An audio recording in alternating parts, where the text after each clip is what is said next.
পানছড়ির পাহাড়ে যে ডাক আসে। খাগড়াছড়ির পানছড়ি এলাকার একদম ভেতরের গ্রাম, চারদিকে পাহাড়, বাঁশঝাড় আর গভীর জঙ্গল। সন্ধ্যা নামলেই পুরো এলাকা অস্বাভাবিক চুপ হয়ে যায়।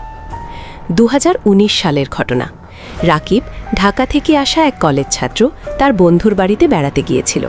গ্রামের নাম লোগাংয়ের পাশের এক ছোট পাহাড়ি পাড়া। প্রথম দিন থেকেই রাকিব একটা জিনিস খেয়াল করল, সন্ধ্যার পর সবাই খুব দ্রুত ঘরের দরজা জানালা বন্ধ করে দেয়। সে হাসতে হাসতে বন্ধুকে জিজ্ঞেস করল, এত ভয় পাও কেন? বন্ধু তানভীর একটু চুপ থেকে বলল, রাতে কেউ ডাকলে বাইরে যাস না, বিশেষ করে যদি পরিচিত কারোর গলা হয়। রাকিব হেসে উড়িয়ে দিল।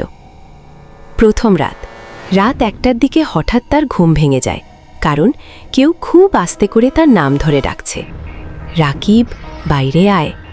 সে উঠে বসে। প্রথমে ভাবে তানভীর মজা করছে, আবার ডাক আসে, এই দিকে আয়, আমি এখানে। গলার স্বরটা অদ্ভুত, যেন একটু দূর থেকে আবার খুব কাছে থেকেও। সে জানালার দিকে তাকায়। বাইরে কুয়াশা আর বাঁশঝাড়ের ফাঁকে একটা মানুষের ছায়া দাঁড়িয়ে আছে। রাকিব একটু ভয় পায়, কিন্তু কৌতূহল বেশি কাজ করে। সে দরজার দিকে যায়।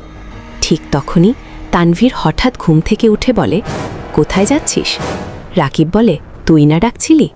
তানভীরের মুখ ফ্যাকাশে হয়ে যায়, আমি তো ঘুমাচ্ছিলাম।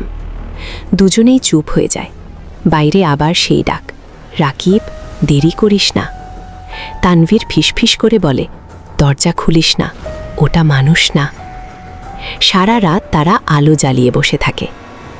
দ্বিতীয় রাত। পরদিন সকালে রাকিব ব্যাপারটা ভুলে যেতে চায়, কিন্তু গ্রামের একজন বয়স্ক লোক এসে তাকে বলে, তুমি বাইরের মানুষ, তাই ওরা তোমাকে ডাকে। ওরা? রাকিব জিজ্ঞেস করে। লোকটা শুধু বলে, পাহাড়ে যারা হারিয়ে গেছে। রাকিবের শরীর কাটা দিয়ে ওঠে। সেই রাতে আবার ঠিক একই সময় ডাক আসে, কিন্তু এবার একটার বদলে 2টা কণ্ঠ। রাকিব, আয়, আমাদের সাথে আয়। সে ঘামতে শুরু করে। জানালার দিকে তাকাতেই দেখে, একটা না 3টে ছায়া দাঁড়িয়ে আছে বাঁশঝাড়ে। তাদের মুখ দেখা যায় না, কিন্তু তারা একসাথে নড়ছে। হঠাৎ তাদের একজন মাথা কাঁধ করে দাঁড়িয়ে যায়, যেভাবে মানুষের শরীর পারে না। শেষ রাত, 3য় দিন।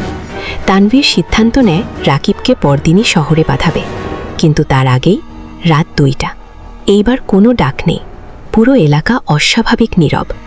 হঠাৎ ঘরের ভেতর থেকেই একটা কণ্ঠ শোনা যায়, রাকিব, দরজা খোল। দুজনেই জমে যায়, কারণ এইবার শব্দটা বাইরে না, ঘরের ভেতর থেকেই আসছে। রাকিব ধীরে ধীরে পেছনে তাকায়। ঘরের কোণায় অন্ধকারে একটা মানুষ বসে আছে, কিন্তু সে আগে সেখানে ছিল না। ধীরে ধীরে সেটা মাথা তোলে। মুখটা দেখা যায়, ওটা রাকিবের নিজের মুখ, আর সেটা হাসছে। আমি তোকে অনেক দিন ধরে ডাকছি। হঠাৎ দরজা নিজে থেকেই খুলে যায়। বাইরে বাঁশঝাড়ে দাঁড়িয়ে থাকা ছায়াগুলো একসাথে এগিয়ে আসে। তানভীর চিৎকার করতে যায়, কিন্তু গলা দিয়ে শব্দ বের হয় না। পরদিন সকাল। গ্রামের মানুষ দরজা খোলা পায়। তানভীর অজ্ঞান অবস্থায় পড়েছিল।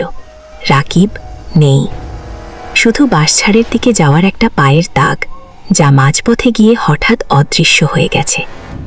এখনও গ্রামের মানুষ বলে, কখনো কখনো রাতে নতুন একটা কণ্ঠ শোনা যায়, তানভীর, বাইরে আয়। আর সেই কণ্ঠটা